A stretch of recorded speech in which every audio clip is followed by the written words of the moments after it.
Tinitiyak ng premyadong artista na si Angel Locsin na lahat ng kanyang gawaing panglipunan at pang-charity ay hindi nagiging laman ng balita.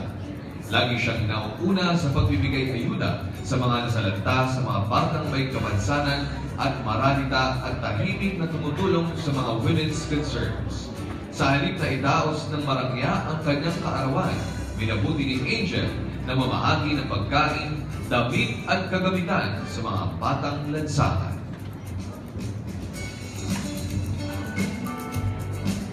Ladies and gentlemen, Miss Angel Locsin. For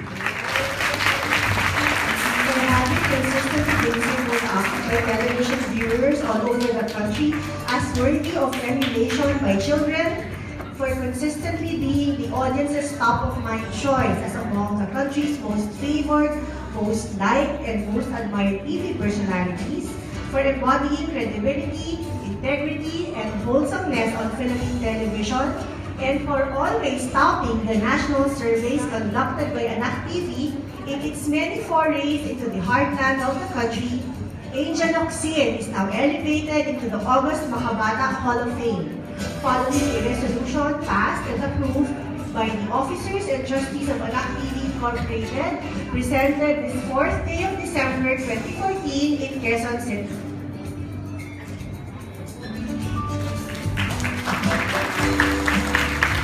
Mga kaibigan, Makabata Hall of Famer,